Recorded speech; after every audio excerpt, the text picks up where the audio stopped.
I wrote you a note in which I explained a dark night of the soul experience that I'd had a number of years ago, in which really culminated in a catastrophic breakdown of sorts for me, maybe sort of similar to what I read in your book, The Power of Now.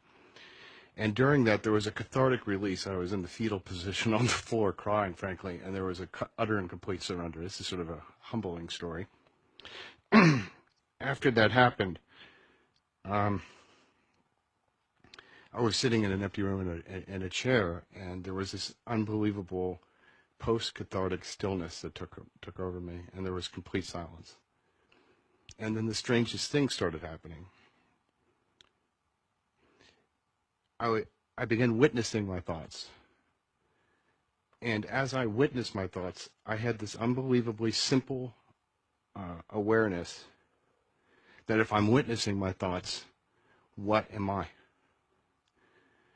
And that completely changed my life. I can't even begin to tell you what happened after that awareness happened. And then one thing led to another, and then there was a point where I started realizing that what I am, I couldn't find a boundary for. Okay? And so I was sort of interested because in your book you talked about this in the Power of Now, about the dark night of the soul experience, but I'm sort of wondering about your journey from there through the process of realizing that this awareness that I am is not personal. It's intimate, but it's not personal. And that seems to be the toughest part of it all to really get a handle on. So if you could walk me through that, I would appreciate it.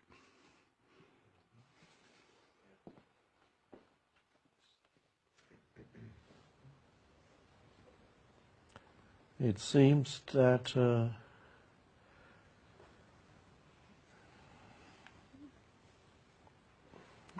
I will comment, but the most important thing I think is it seems that what your mind is trying to do is to understand awareness, and you can't really.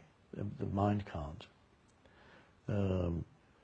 So you cannot really come to a satisfying conclusion about the nature of awareness. It's only awareness itself, really. In awareness, awareness is known, but awareness as an object for thought is not it. And that's why the Tao Te Ching starts with the line, the Tao that can be spoken of is not the true Tao.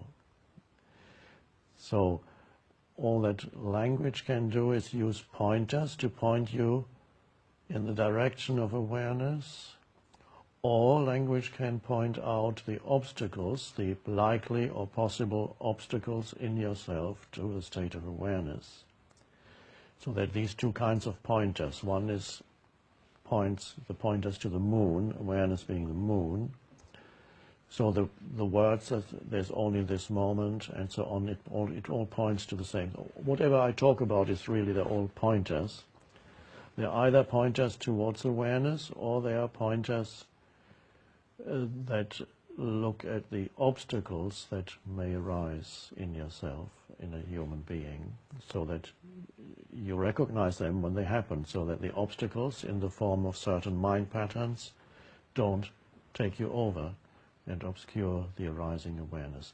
But once awareness has arisen, the mind is not useful anymore, and you don't need further pointers in order to... The mind will continue wanting to understand a bit more about awareness, but really this is where conceptual understanding comes to an end.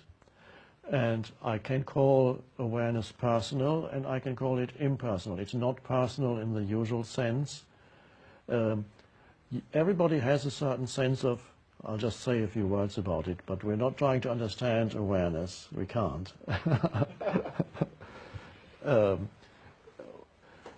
Everybody has a sense of I-ness, of identity. Everybody has this sense of him or herself as a... hard to describe, the sense of I. Now, usually the sense of I is mixed up with certain mind movements, thought patterns, which you could also call stories. thought patterns that hang together as a story. And so your sense of I gets mixed up with a story, thoughts in your mind, and that is called the personal sense of self. But the story really is nothing. They're just thought forms, temporary thought forms. The real sense of I is the awareness inside the thought forms, without which the thought forms could not even be there. So the true sense of I is the awareness that got mixed up with the story or the thoughts. So most people have a sense of identity that is of that mixed kind, where consciousness or awareness has become entangled in thinking. And then people only know themselves through thinking. They believe they are what their mind tells them they are, and their memories and so on. And that's called the personal sense of self. But even there, the substance behind it and in it is the consciousness. It's not the story. That's where the sense of the preciousness that everybody feels that I am, and where the mind says, I don't want to lose that. I don't want to die. This is what people are scared of. They might lose themselves. They might lose that preciousness. Everybody deep down feels that preciousness inside. Even people who are unhappy, they're still here. They haven't jumped off the bridge yet. They feel a preciousness still inside, hiding somewhere. And that preciousness is consciousness itself. It's not your story. Now, that consciousness is not personal. It really only becomes personal when it gets mixed up with memories and a story, or expectations and memories. So if you say what happened to you then was the disentanglement happened spontaneously, and so there was the realization of that which is there when consciousness is no longer entangled in form, because the consciousness is the formless, it's the unconditioned consciousness. So that is called then self-realization in some traditions, or it's called awakening in other traditions, whatever you call it. That's the realization of the formless essence of who you are. And so the mind, of course, continues, but there's no longer investment in it. Some consciousness still flows into mind activity, but the important thing is there is no longer a self in the mind activity. And so, because the self is realized as essentially formless and timeless. So that's a beautiful thing. Now, the fact that mind activity still continues means that occasionally the mind is wondering about consciousness and awareness. And so the mind needs to then see that it is futile, and since there's no self in it anymore, it won't be too difficult. The mind just needs to be told that you cannot come to any kind of satisfying or satisfactory conclusion about the nature of awareness or further conceptual understanding of what awareness is all about. The mind would like that. But there is a vastness in awareness, and awareness begins to operate through your mind without needing your mind to understand more about it, because that's what the mind always says, I need to understand more.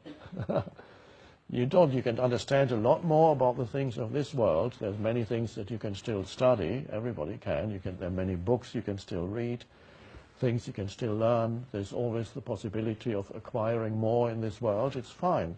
Nothing wrong with that. But as far as self-realization is concerned, there's no more. There may be a deepening, or the aware state may express itself more and more fully through your mind. Your mind may have your mind becoming the servant of awareness can take that adjustment from a self-serving mind to becoming aligned with the aware state may take a while. I'm speaking from my own experience.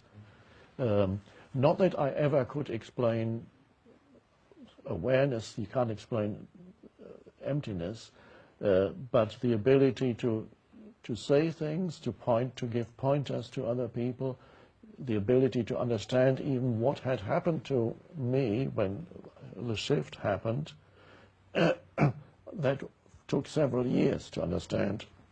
For example, to understand that my mind activity had become reduced after the shift by perhaps 80%. In other words, I was spending long stretches to talk from the external point of view of time. I was spending long stretches in the timeless. Paradox here, because you have the outer and the inner. And this was the reason why I felt so peaceful. But I didn't know that my mind wasn't saying much anymore, because it wasn't saying, I'm not saying much. And all I knew was there was a deep sense of peace and aliveness. And I was looking through, perceiving things through the sense of peace and aliveness, so that even the traffic became peaceful. And there was nothing wrong with the traffic.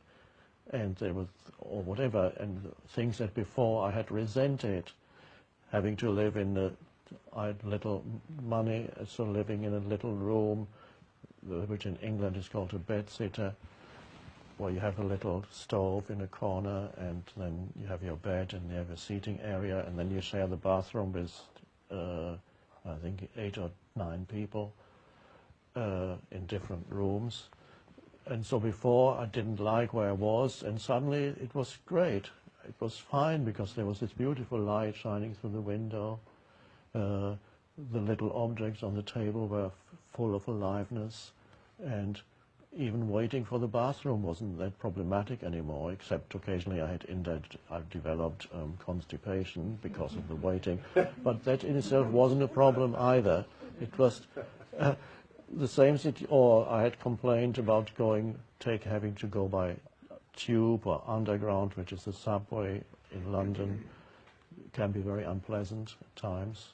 And again, there were blissful states traveling in the subway, waiting for the train. Wow! But it wasn't in the world of form. It was the form was perceived through the awareness, but understanding very little. All I could have said, suddenly I'm so peaceful, I don't know what happened. That was all. That was my limit for 2 years approximately. That was the limit of my understanding. And so that's how it is. So what does take then perhaps time from our external viewpoint is the alignment of your mind with the aware state, and then gradually it can flow into the mind structures, and you can speak about opening yourself up to awareness, and many other things. Pointers will arise that may be helpful for others. You may write a book, but not too soon. It's often the case that people write books too soon.